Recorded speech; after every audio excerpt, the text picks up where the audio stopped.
Gormiti, věk velkého zatmění.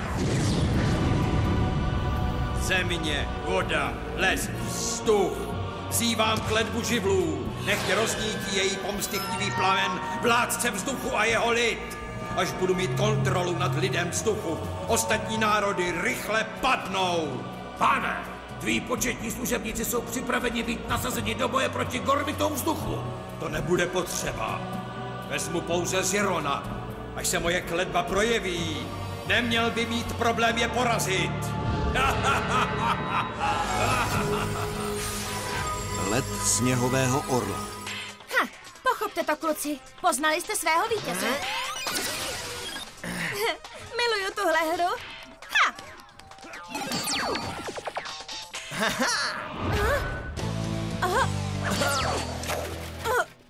Moje postava je moc pomalá. Ztrácím všechny své body. Vy tři mi opravdu začínáte lézt na nervy. My jsme nic neudělali. Dobře, myslím, že tu někdo potřebuje trochu času o samotě na uklidněnou. Jo, jasně, no tak jděte vy, zbabělci. Nechte mě tady samotnou.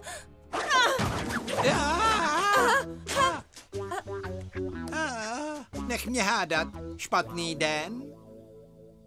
Je, Legouši, omlouvám se, já nevím, co se to se mnou děje. Neděje se něco s tebou, ale děje se něco v Gormu.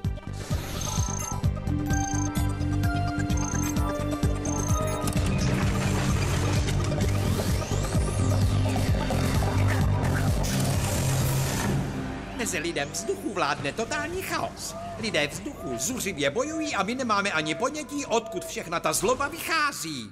Takže to není Jessica chyba, že se chová jako lidská vyšilovací fabrika? Kámo, já jen říkám... Ty jen říkáš, co? No, můžeš si říkat, co chceš, ale já odcházím. Klídek, Jazz. Všichni jsme tu, abychom bránili a chránili Gorm, pamatuješ? Tvůj lid, ti, kdo potřebují pomoc. A čím dřív ji dostanou, tím líp. Promiňte, musím se soustředit. Živly! Země! Voda! Les! Vzduch! Odhodlám strážce a posaď ho na svůj trůn! A strážcem je... les. Tak jo. Neboj se, Jazz, dostaneme tě do Gormu, aby ses mohla postarat o svůj národ. Juhu! Můžete zářit! Smoc kamen!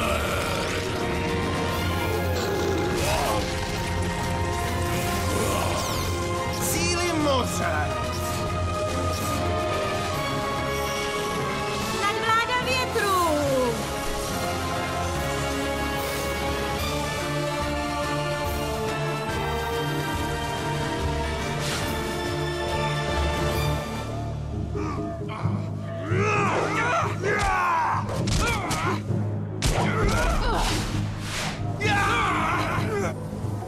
Hej, proč tu vy dva bojujete? Ty jsi začal, zobadláku. Nechám tě sežrat vlastní peří.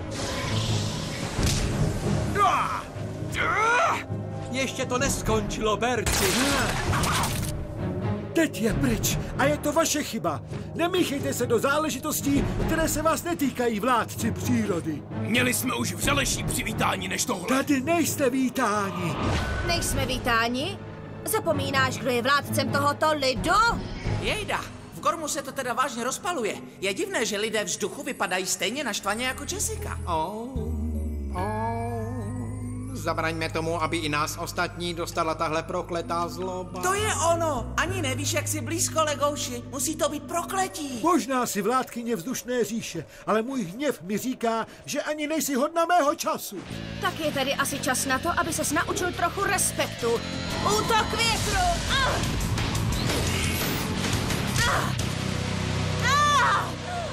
Jazz! Řekl bych, že vládkyni vzduchu lze porazit stejně jednoduše jako peříčko. Točí se mi hlava. Co se mi to pro pána stalo? Síla tvého útoku se obrátila proti tobě. Dějí se tady vážně hodně divné věci. Síly, které se k tobě vrátí bumerangovým efektem? Co by to asi tak mohlo způsobovat? Pozor! Ale ne. Říše vzduchu vás již dále nepotřebuje vládci přírody. Brzy spojí síly s lávou. Zase špatně, Magmione. Nikdy nenechám Obscuriono vládnout mému lidu. Teď! Vodní výbuch! Kamenná bouře!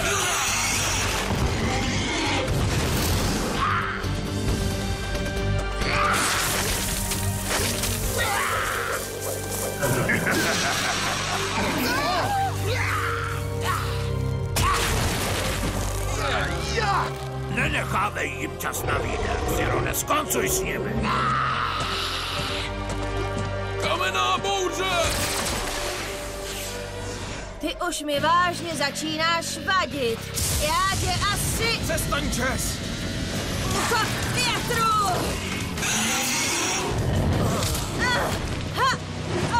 Zahájit palbu!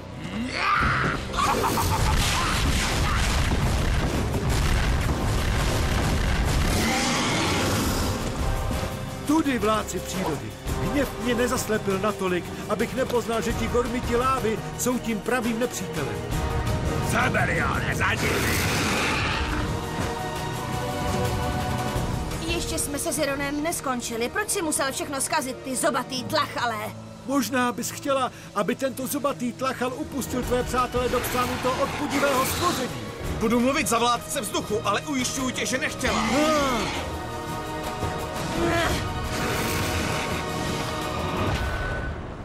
Postavil bys nás na zem, než bude z téhle hádky jaderný výbuch. Musíme jít.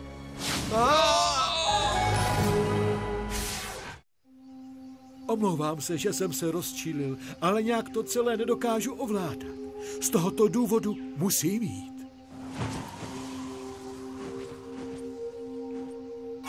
Přišel jsem na to, odkud pochází všechen ten prohnilý hněv. Obscurion seslal kletbu živlu na lid vzduchu a jeho vládce. Existuje protilék, který by zastavil tuhle citovou nevolnost? Je to tajné kouzlo, které není popsané v knihách. Sadím se, že zářící rytíř něco ví, transportuju vás do chrámu světla.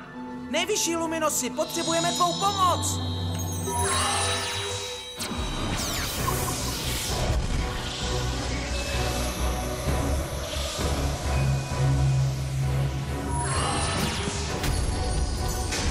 Vítejte, vládci přírody. Vidím, že Obscurion chce získat vládu nad Gormem šířením rozbroju. Ta kletba na můj lid mě přeměnila do ničivé zuřící koule zářící rytíři. Stala jsem se nebezpečná, dokonce i pro mé kamarády. Vím, že si usilovně bojovala proti této strašné kletbě. A nyní musíte najít protilék. Sestává se z jediného pírka vytrhnutého z ptáka věží. Musíte ho najít. Je to nepředstavitelná myšlenka, ale prohledáme celý Gorm, abychom ho našli, když budeme muset. Musíte se naučit nechat jít. Nabíjí vám vaše zlaté síly, ale vládkyně vzduchu, ty je nesmíš použít, dokud si pod onou kletbou. Jak jsi viděla, tvá zlost jednoduše obrátí tvé schopnosti proti tobě samé. Buďte svědky světelné moci!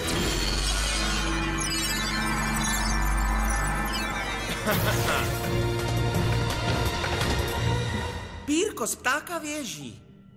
Jakých věží? A co se týče toho ptáka, v Gormu není jediný pták. Správně, Legouši? Pokud vím, tak ne. Hele, no jasně, měl jsem to vědět. Věže a ten pták je vlastně jedno a to samé.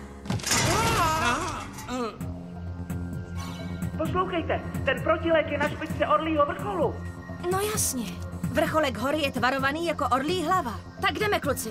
Vrchol je ve 3900 metrech. Takže, vládci přírody si myslí, že najdou protilék, že ano? Než se nadějí, nachystám jim nemilé překvapení.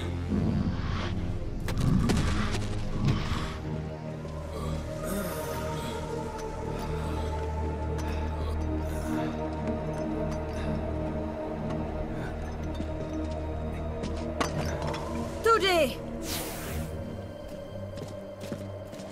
Pčích! Nenecháš se úplně vyvést z míry malým kýchnutím, nebo jo? Co mi opravdu vadí, je, že jsem pořád naštvaná. Připadám si jako obří bolest. Je to strašné. To jsem byla já?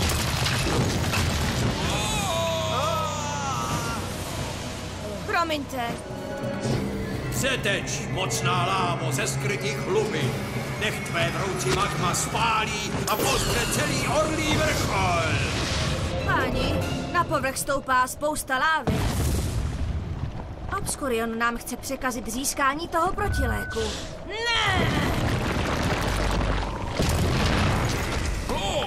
Naučit se, jak nechat jít. Myslíte, že tím Luminos myslel, že nemáme zkoušet vylézt na tuhle horu? Možná bychom se měli vrátit dolů. Jděte, jestli chcete, ale mě nic nezastaví. Jessico! Počkej!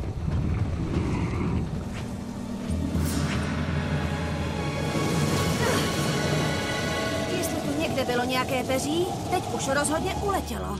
Hele, asi jsem našel cestu, která vám ulehčí dosáhnutí vrcholu.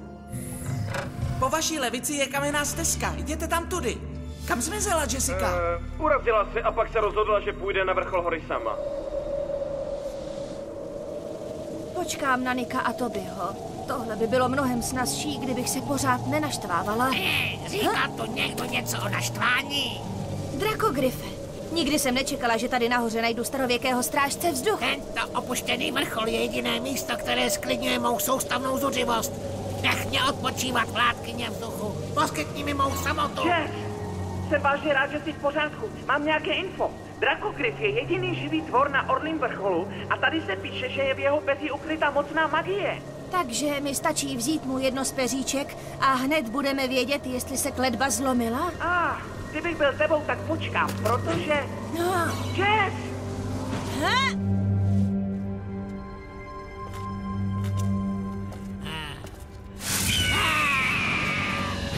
Bez ode mě. Kdo se opovažuje sahat na mé peří? Drakogryf je taky pod tou kletbou!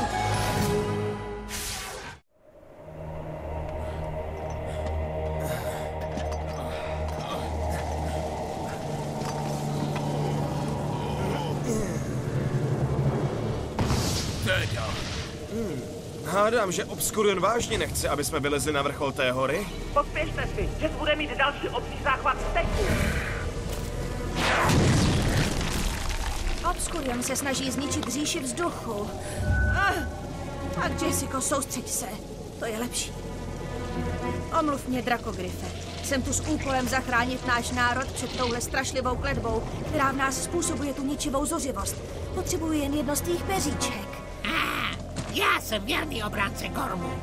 Vezmi si peří, ale udělej to rychle, než se znovu rozčílím.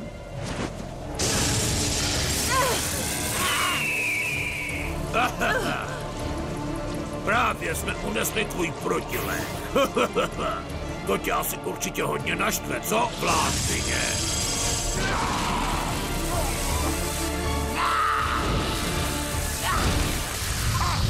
Tohle ti jen tak neprojde, Magmione! Výbuch energie!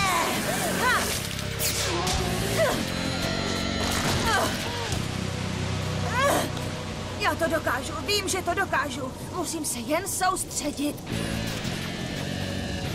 Útok větru! Jaká to nádherná podívaná, vládkyně vzduchu chycená ve svém vlastním tornádu. Já tě stejně zničím! Slyšíš mě? Zničím! Čím víc se rozčílí, tím horší to je.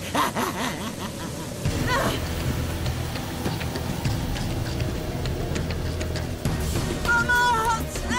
Kamenná bouře! Vodní výbuch! Pevné štíty z kamene!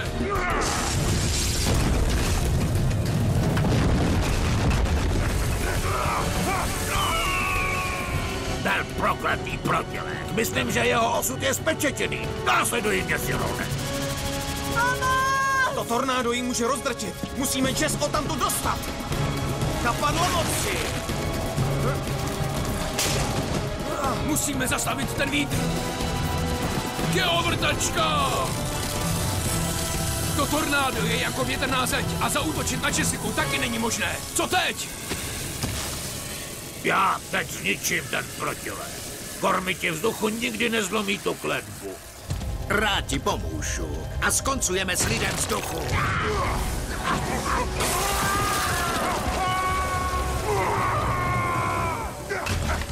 Ty Nematorný, tupouře.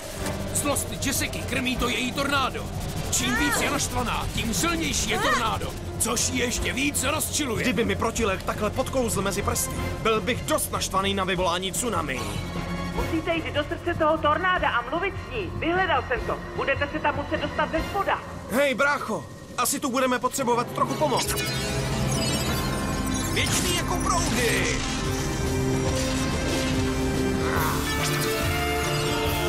Nezničitelný jako skála. Při moci nejvyššího Luminose vzývám kamenný výbušník. Tak jdeme. Pozor na ten větrný vír. Jessico. To je moje chyba, že jsme ztratili protilek. Není to tvoje chyba, Jess. Musíš se uklidnit. Ne, musím to zničit. Já zničím všechno. Nemůže sama sebe zastavit. Jen nám věř, Jess. Dostaneme tě odsud. Jděte ode mě. Nechte mě být. Při moci nejvyššího Luminose vzývám chapadla moci. No tak, pusťte mě.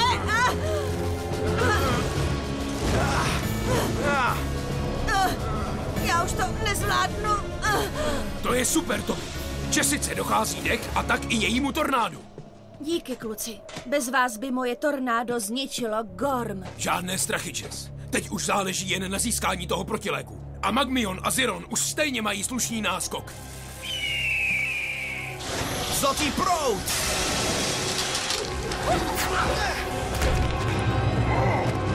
Nech nás to vyřídit, Jess. Dobře, slibuju, že se budu držet. Proud cementu! Ta hmota je nesničitelná. Vypadá to, že vládkyně vzduchu se bojí bojovat sama. Jak se mi to opovažuješ říct? Vydrž, Jess. Už jsme s těmi 2 šašky skoro hotovi. Bojové peří, sled!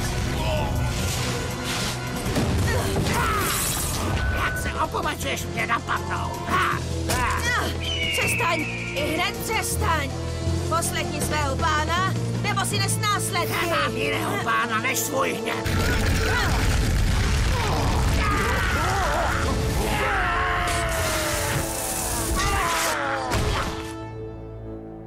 Jessico! Jess! On jí bere nahoru na vrchol. Rychle!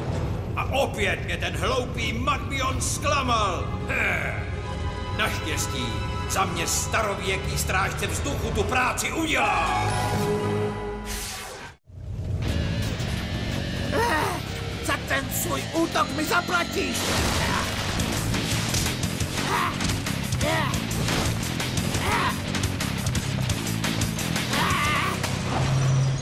Co se to se mnou děje? Co to dělám? Doufám, že jsem ti neublížil, vládkyně vzduchu. Jsem v pořádku. Nevím, proč jsme bojovali, Drakogryfe, a... Hele, já držím to peří s protilékem. Kletba je zlomená. Šlu na tu kletbu. Mému hněvu neuniknou. Na můj povel, ať se všechno láva stane jedovatou.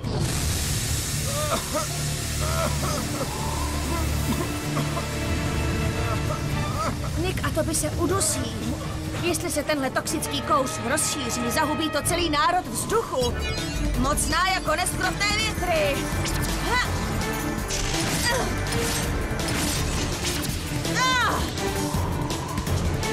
Výbuch energie.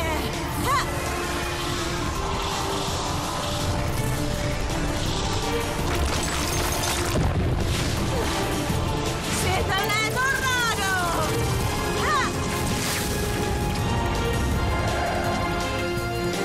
Dokázala jsi to, Jess. Jo, říše vzduchu je zachráněna. Super, dokázali to. Hurá! Hele, proč taky neoslavuješ? Nehledě na to, kterým směrem teče řeka. Zenový mistr zůstává klidný jako říční rákosí. Ne, já to nevydržím. Jsem až moc šťastný, jo. Taneček. Procesem si kůží. Vaše oslavy jsou předčasné, vládci přírody. Jednoho dne, brzy, napadne kletba dalšího z vás. Já si beru tu s nejvíce borůvkami nahoře. Já si beru tu s tou křupavou špičkou, tuhle. Co? Jo? Ty si bereš tu s křupavou špičkou? To si opravdu myslíš? Myslíte, že se jí vrátily příznaky té kletby? Je to možné? To nevím, ale radši jí dej tu koblihu. Uklidni se, Jess, nic se nestalo. Chceš, abych ti nalil nějaký džus? Vtípek. Promiňte, neodolala jsem. Ale jestli na tom trváš, díky.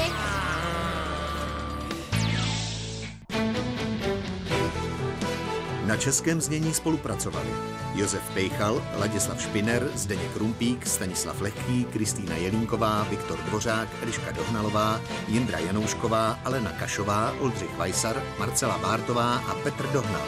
Českou verzi vyrobila společnost Řitka Video v DV agentuře v roce 2011.